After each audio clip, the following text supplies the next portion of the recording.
My name's Dave DeBow, founder of MoneyPartnerFormula.com, and this show is built for everyday real estate investors who are actively doing deals and looking to scale using other people's money. So if you're an active real estate investor and you want to get featured on this show to talk about your own real estate and capital raising experiences, then just go to daveinterviewsyou.com. Now let's get rolling with this episode, and remember to subscribe for daily interview content. All right, guys, welcome to Property Profits Podcast. I'm your host, Bryce Kaminsky, filling in for Dave Dubow. And have you ever wondered how a welder goes from being a wholesaler to a copywriter to a land flipper, a mobile home acquisition specialist, eventually a copywriter, and now the owner of a drip campaign company, helping real estate investors do the one thing that they absolutely hate to do, which is follow up. I got Paul Del Campo on the show today,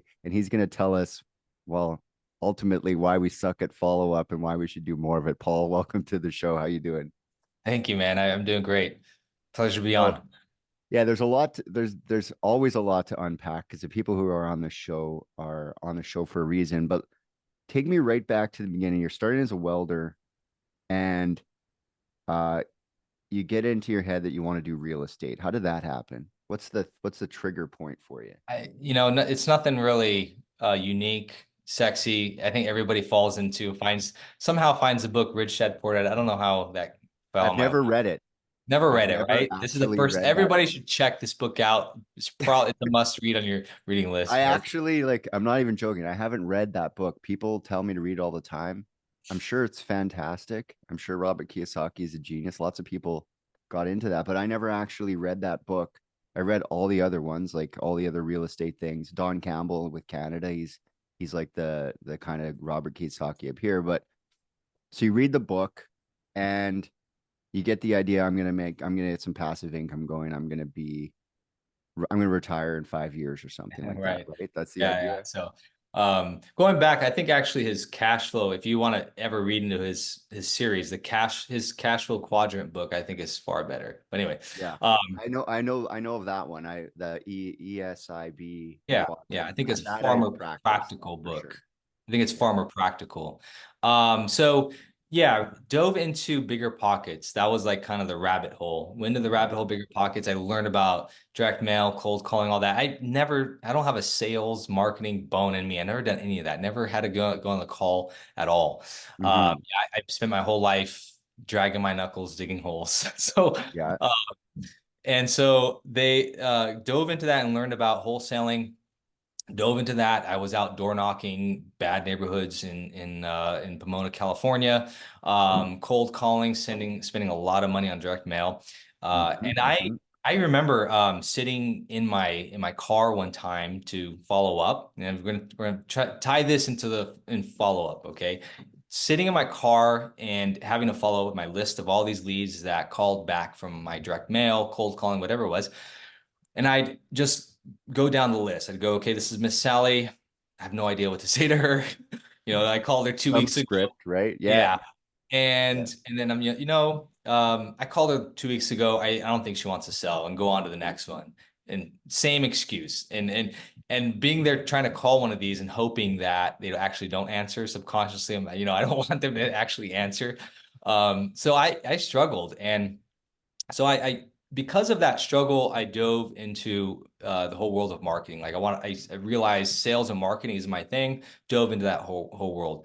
Discovered a thing called direct response copy. Learned about guys like Gary Halbert, Joe Sugarman, different old school sales guys. Spin selling, which I have in my bookshelf. It's not that one. Yeah, I think that's really a really good sales strategy. But anyway, dove into all this sales and marketing, realized I don't have a way of doing things when it comes to follow-up. I really suck at it, and everything is driven by emotion and feeling. I think a lot of investors operate that way. Well, I would always say AI would be a great salesperson. Like if you could take out the human emotion of dialing leads back, you could have a serious impact, because like you nailed something that I think the listeners really need to hear is like a lot of people think that when we're dialing leads back, or if you're a real estate investor, the successful real estate investors, that we don't feel that anxiety. Like, I hope they don't pick up. You're wrong. Like, we all hope they don't pick up on some level, so that we don't have to get rejected. Cause that's the whole thing. Like, human beings hate rejection. We hate the fear of being rejected at all. Um, and it's interesting you went through all those books. Are you a Dan Kennedy guy too? Oh, I'm a big Dan Kennedy That was fanboy. mine, Ultimate Sales Letter. Because for Yeah. me, when I started into real estate marketing for wholesaling, I didn't really like the phone. I didn't find it super productive to like cold call people all day. I wanted responses that were not solicited, but I wanted a somewhat filtered, motivated response from my marketing, as opposed to like trying to find motivation. Like, oh, I happen to walk along and knock a door and they're in it. No, I want that person to call me and be motivated, say, cut myself down. So I became a marketer instead of like a negotiator in the three levels of like, everyone's got to have to learn how to sell. Everyone's going to learn how to negotiate. Everyone's got to learn how to market. And you kind of pick two of the three to become really good. So you went negotiated and marketing. Yeah.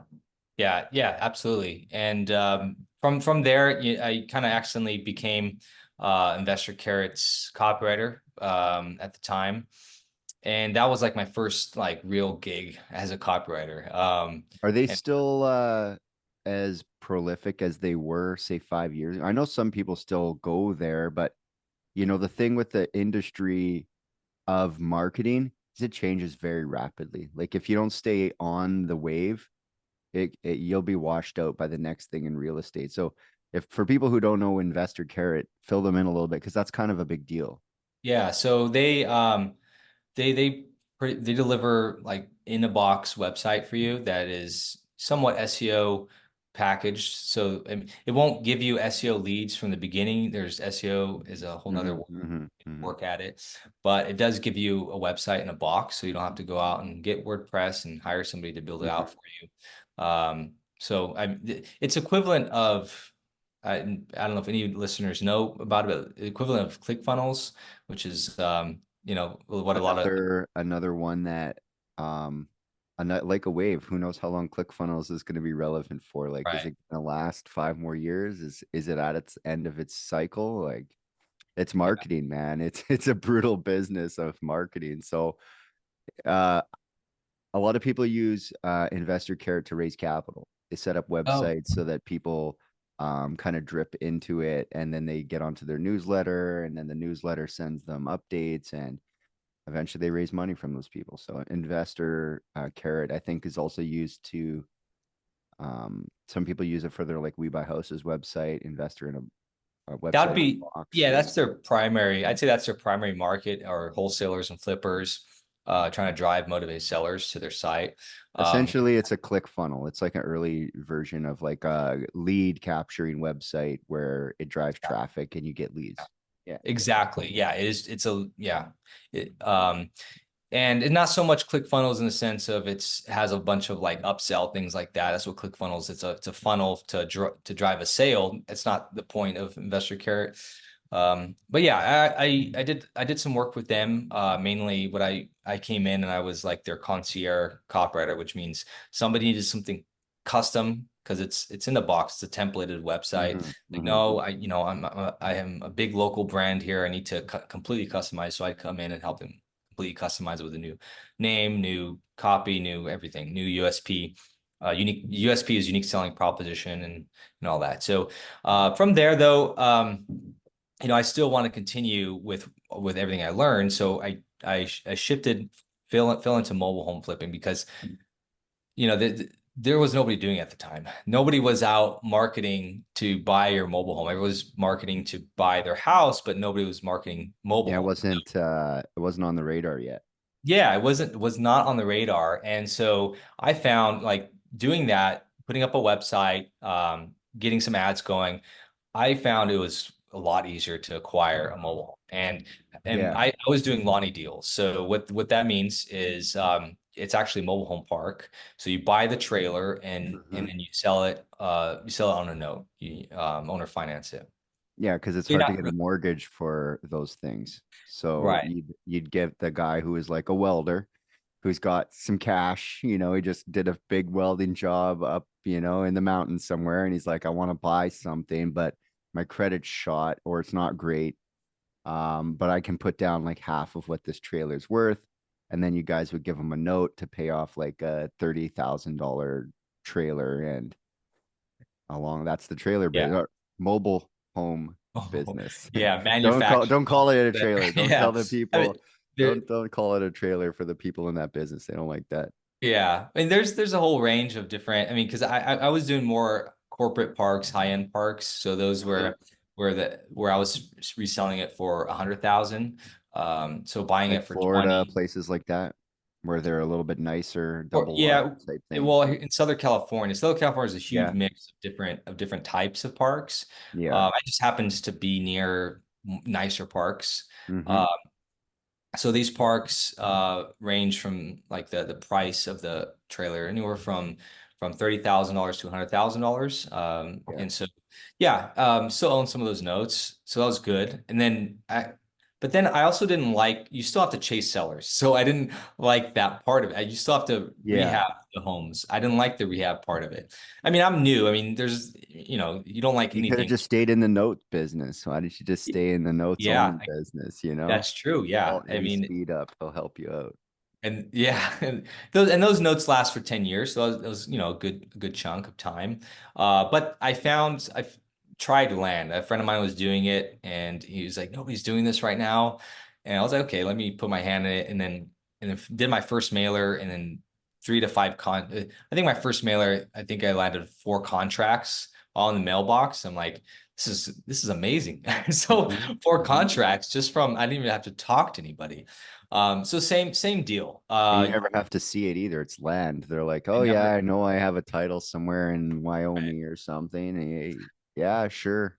I've never been there. It was my father's. It was handed down in an estate. You want to buy it for 5 grand? Okay. And then you send them the contract over email and it's done. yeah, But that's another exactly. business that needs notes because it's hard to finance. Yeah, exactly. So I almost 90% of the time I was selling these on a note.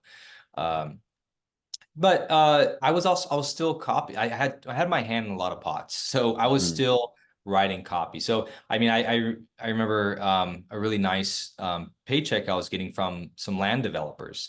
I was writing direct mail packages for them. They were land developers. They set up everything, all the entitlement for a large piece of land in Vegas near the Strip where you can build a hotel or you can build a large, 500 person multifamily.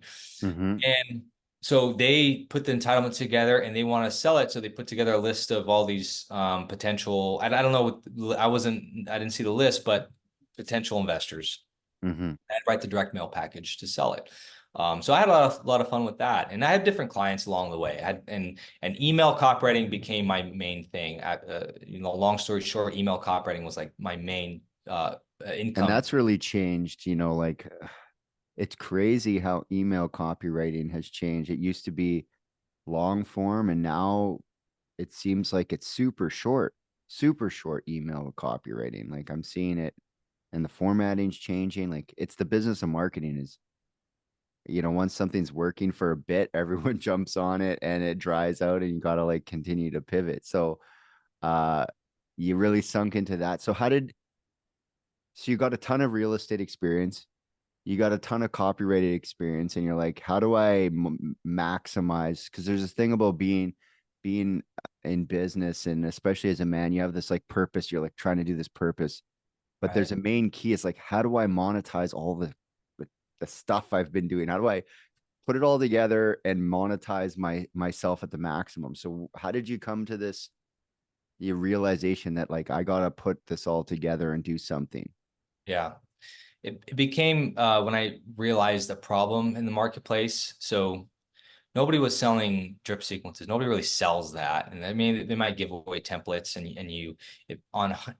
if you look at it on a shallow perspective, you think, oh, that's not a business because look at people are just there's this idea in Using marketing, canned ones. They're using the right? canned automated sequence or the follow-up sequence, and they think it's part of the MailChimp or whatever. It has like some follow-ups, but There, it's really there's not. a It's really not in the box. It's really not. there I think it there's a is. saying in business which is sell what other people are already buying, which is Mm-hmm.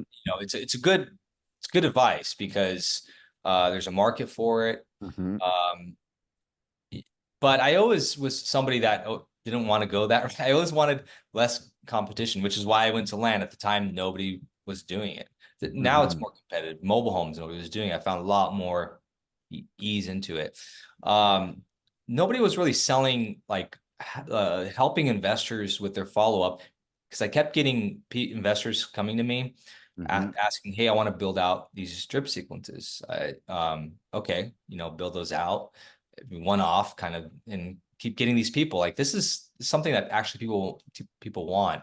And the biggest problem is that these the investors aren't consistent. I mean, I'm one of them. So Oh investors yeah. are not consistent. They have Shiny object syndrome. Yeah. yeah, exactly. They're chasing the squirrel and they get new leads. They're always going after, I want new leads. I want new leads. Great. They got new leads. And then a year later, they come to me like, hey, Paul, I've got 100, 200 leads in my database. I haven't touched in a year. What can I do with it? It's like, man, you like, Yeah, I've well, got 10,000 right. names and addresses, and I already mailed them a couple times last year, but now what do I do Yeah. with them? Well, the answer is usually, well, probably 30% of them probably have sold already if they're sellers, and Yeah. the rest have no idea who you are, and they're going to consider you spam. So you're trying to contact them. It's kind of pretty much all those leads you paid for are in the garbage now. And there's things that we do, Yeah, like I'm you got to setting keep nurturing them, right? Because I've seen databases of like 35,000 emails over a period of like 4 or 5 years of unmanagement, like lack of nurturing, just turn into a complete garbage list. yeah. Complete. There might be 5,000 worthwhile things on there, maybe. Yeah. Yeah. And if a small percentage have actually sold the property, they sold it to somebody else because you never Yeah, actually moved nurtured. on, or yeah, So I've sent mail against old lists and return to sender, or I'll go and I'll check and they'll be like, we live in a new house here. They've knocked it down and built a whole new house since that list was generated. So you do got to stay on top of it because the lists do decay. yeah. So that's what I help investors do is help prevent that from happening and organize their follow because it's just chaotic. I've been Mm-hmm. inside these guys' organization, and organization is kind of an overstatement. So, it's maybe one guy, two guys running around, figuring out whose lead is who. I remember, Is uh, there even a database? It's like, hey, where are all the leads? And then they pull out this like shoebox of like scrap paper, and they're like, here's our lead database. Can you help us? It's like bad yeah. taxes, you know? Fortunately, a lot of technology and the marketing has changed so much where there's this, I mean, there's hundreds And of but people don't even use this and stuff. yeah, Like they'll even use you'd it. be Yeah. lucky if they've got pipe drive or anything, because it's like try to convince a wholesaler to spend $5. Like they're not interested unless it's on marketing directly. A CRM is usually the guys who are serious about it have a CRM, and most of them are in the business with like a notepad or an Excel sheet. There it Yeah. is.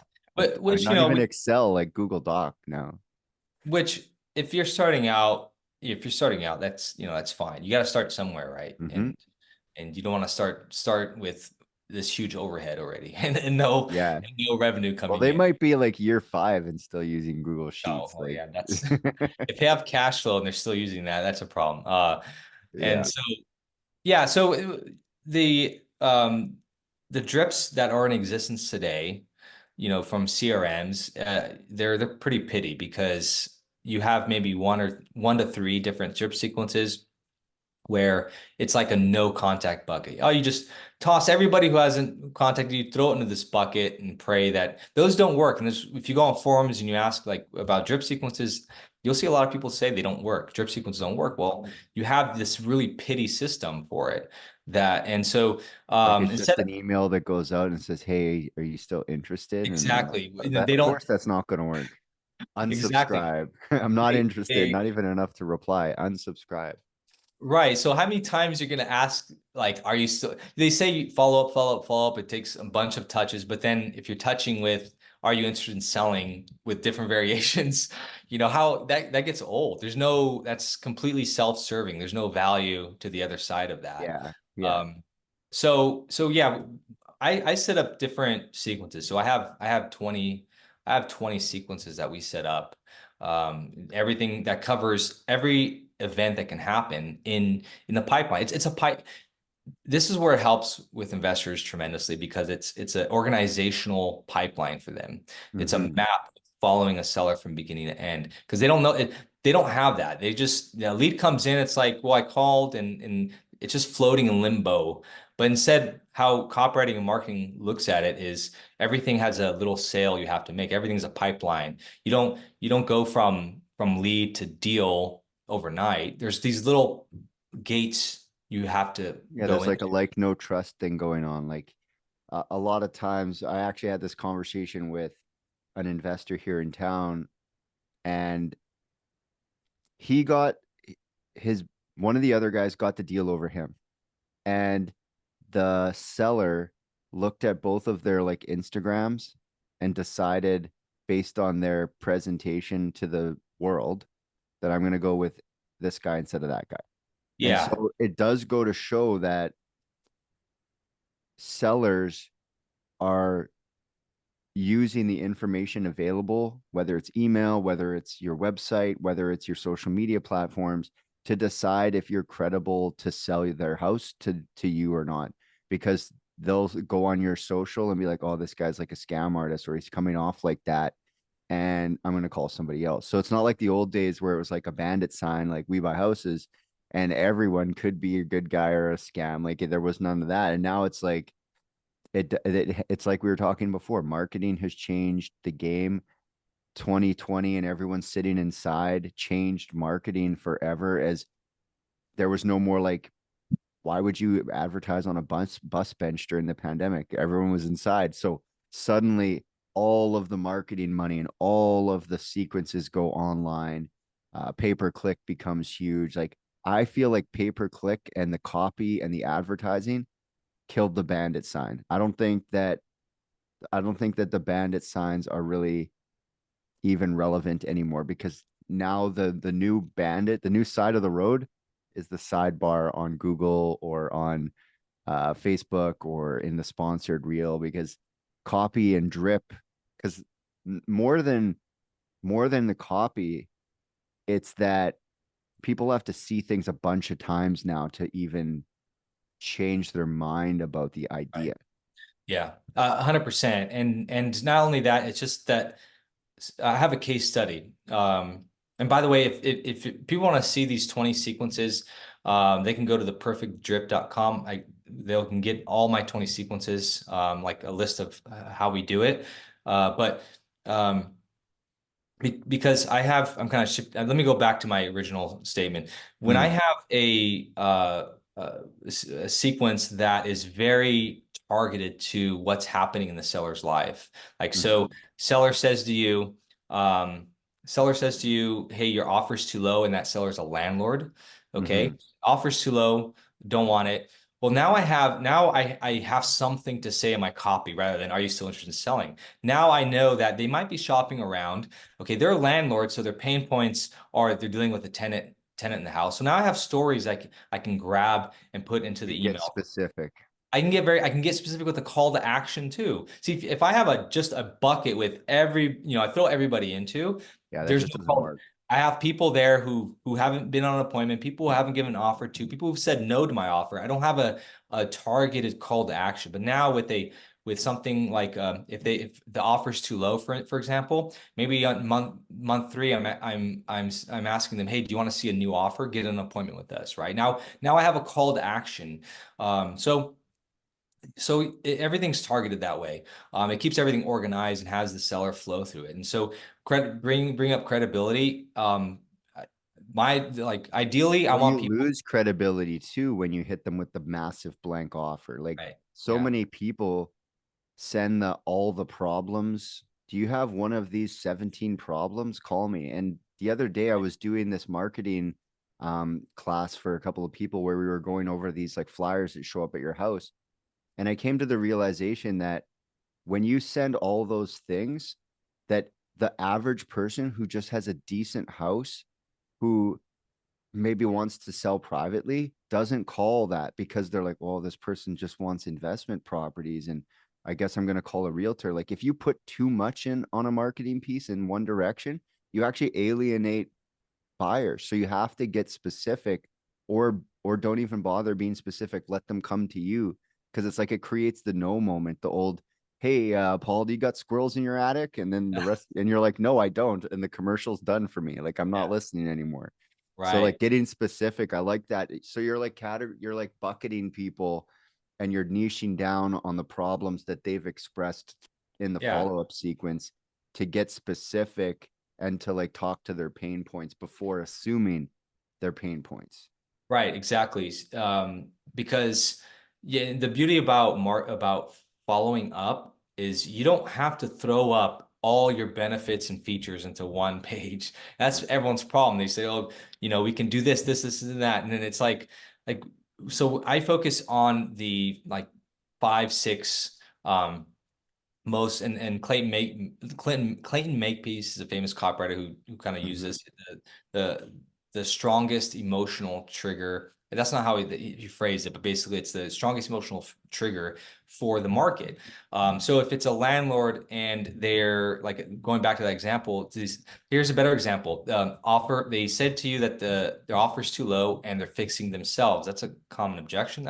You give them an offer, like, you know what, I'll I'm just just gonna fix it myself. I'm Yeah, I'm just fixing gonna do it myself. Yeah. myself. Yeah, we all know they're not going to fix themselves. No, they So, would have done it already if they were going to do that. So that's right, just their out. that's their out. So, okay, so I know that objection. I know their pain point now. So, in that particular one, I'm going to do like a tips. It's called a tips campaign. I'm going to give them some tips on It's for like, them oh, to you're gonna fix it yourself. Here's Here we 20 go. easy fixes for fixing up your junk Right. rental. Here's like give them little reminders. Hey, make sure that make sure you let your insurance know, because if the house catches on fire, I'm just giving an example, but this is actually one of my text messages, but spin it a different way. If your house catches on fire, then they won't pay for it. So make sure your insurance knows about it. Hey, make sure you take your contractor's lien off your house before you sell it. Hey, make sure you're using insured contractors so that they can't sue you if they get hurt. Mm-hmm, Little tips mm-hmm. campaigns like that, that the purpose of it is to build your authority in the marketplace. Well, For them also to to know, like turn the knife a little bit. Like, yeah, right. how's that? How you're almost like indirectly saying like, oh yeah, how's that renovation coming along? When you said you were gonna do, even though at the meeting you said your back was blown out and you have no money to do it, but then suddenly when I give you a low but fair offer, suddenly you have miraculously healed and your back is fixed and you're gonna do it yourself. Right. Yeah. Yeah. I'll write Uh, an email, the top 5 rehab items, but then I'll say this costs about 20,000. This costs about 30,000. So yeah, or send them some like back clinic appointments and be like, here's the closest five. Your back hurts, but you said you're gonna fix it up, so here's five rehabilitation clinics within 10-mile radius of your property. I like right. that. So you're getting specific and you're like, it's tailored and it's dripping.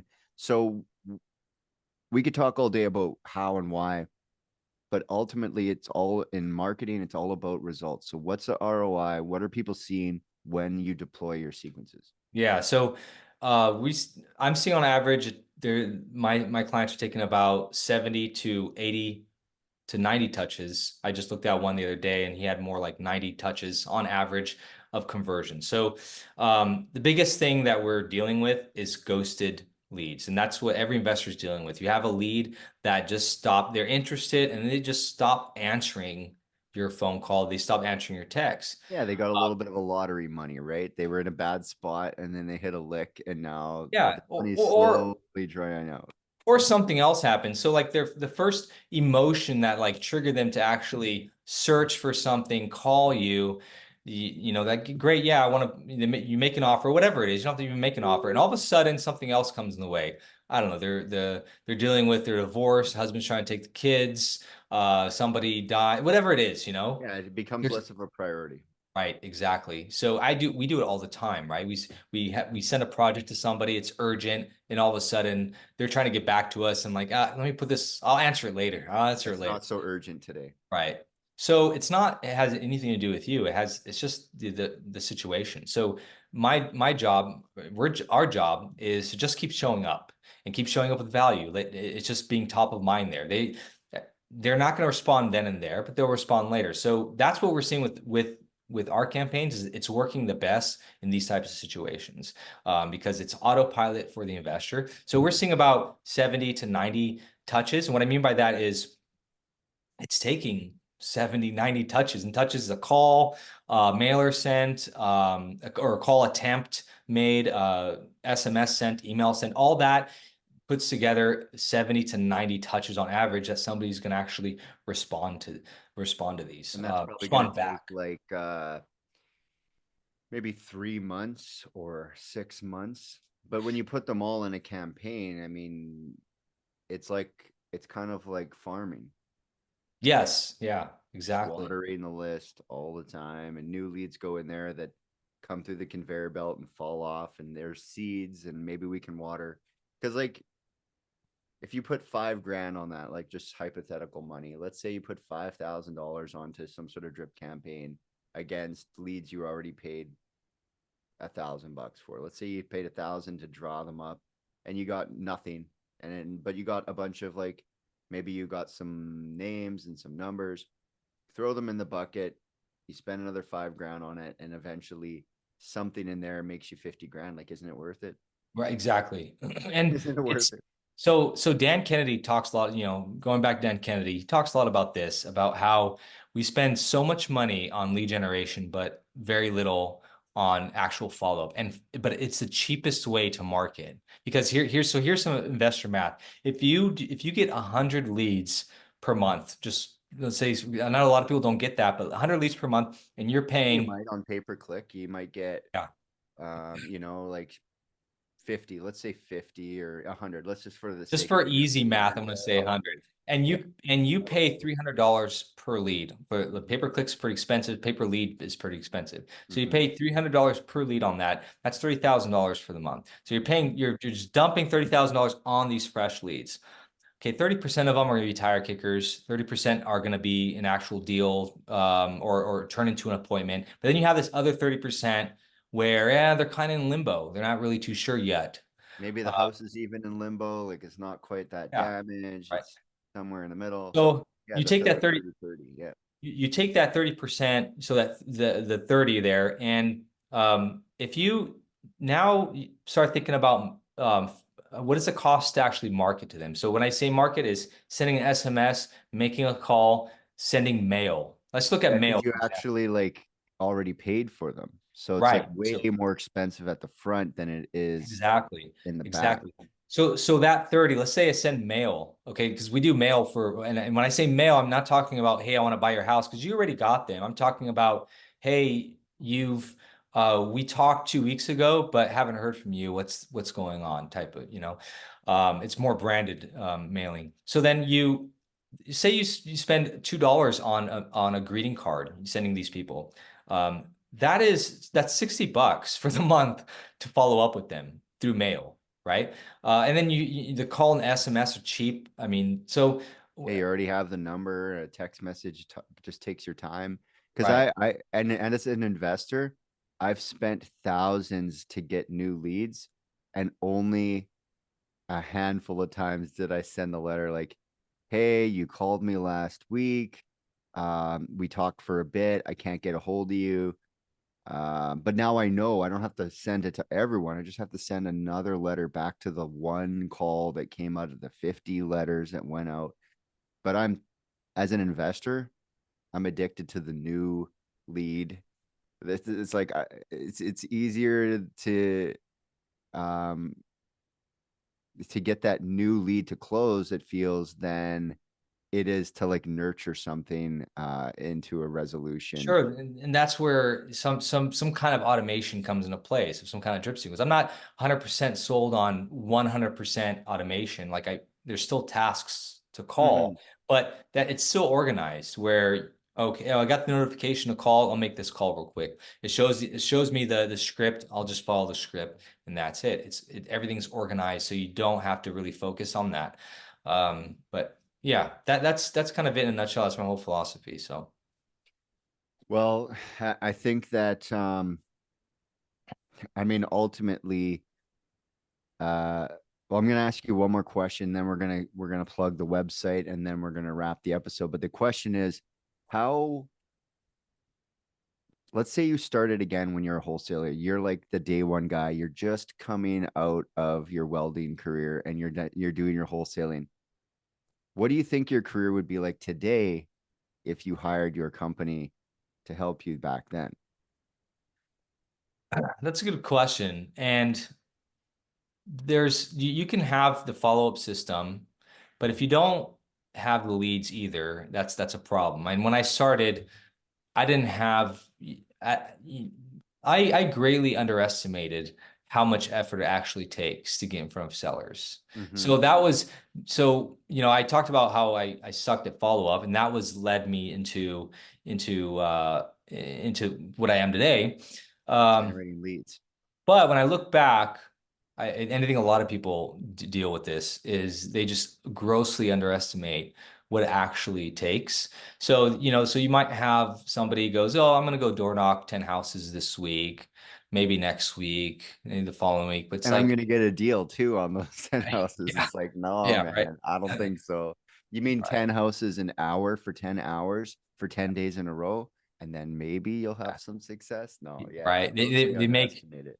they make 10 cold calls on the weekend. They're like, "Oh my God, this is so hard." It's like, yeah, you have like another like 600 cold calls to go.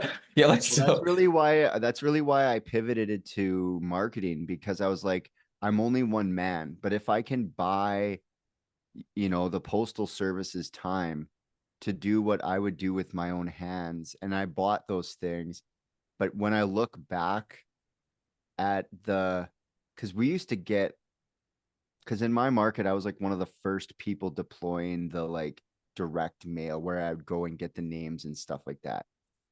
And I would send out a campaign of like, and these are the glory days of this. I might send 500 pieces and get like 50 or 60 calls. Like I'm getting 10 or 15% conversion. And I'm just like spending all day on the phone, and I've got their name and their phone number, and I'm selling them to realtors. But I could have really like done something more with a follow-up campaign.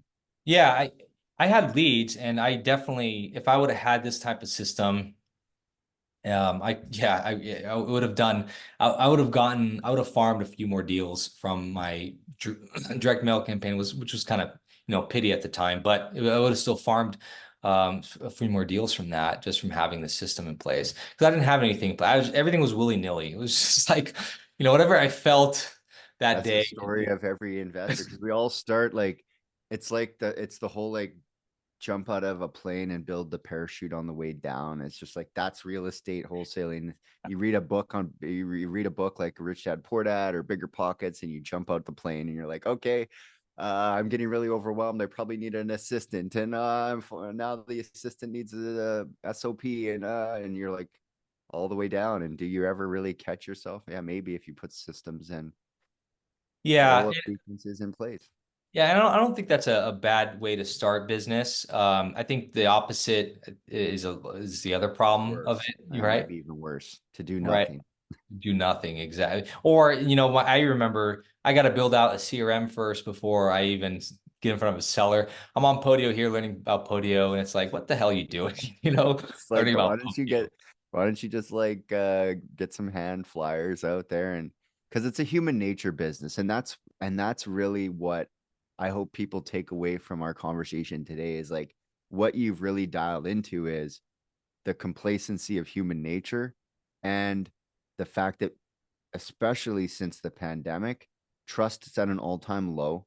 And then if you're sending generic stuff, you're going to get an equally generic interest, which is nothing. So you really need to know your customer. Like Amazon knows their customer. And if you're not in the business of knowing your customers, somebody else is, and they're going to get the business. So you better get better or you're going to go out of business. So dial it in, guys, like, and dial it in. So if they want to dial it in, they want to, get you working in their business, they want to find out more, what do they do? How do they find you, Paul? Yeah, just go on to reiomnidrip.com. They can call me from there. They can book a call with me there. They can download some free samples from there. Awesome. Well, you provide a service that we all really don't want to do. It's like my mentor always used to say, there's two places in this world to make money: things people don't know how to do, things people don't want to do. And I think you're in a business where you're doing both. So I really appreciate your hard work, because I don't know how to do that. And if I really wanted to, I would have been doing it already. So that's why we hire people like you, Paul. I really appreciate you stopping by. Thanks, man. Appreciate being here. Yeah, no problem. Until next time, guys, we'll catch you on the next episode.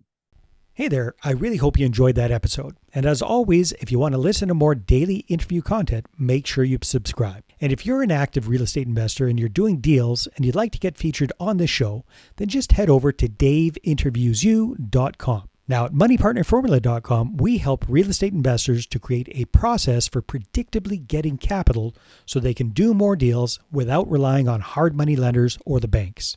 We do this by building them a private capital marketing system. Now, if you want help turning yourself into a big money capital attraction machine, then book a call with our team to see how we can help. Just visit moneypartnerformula.com to find out more.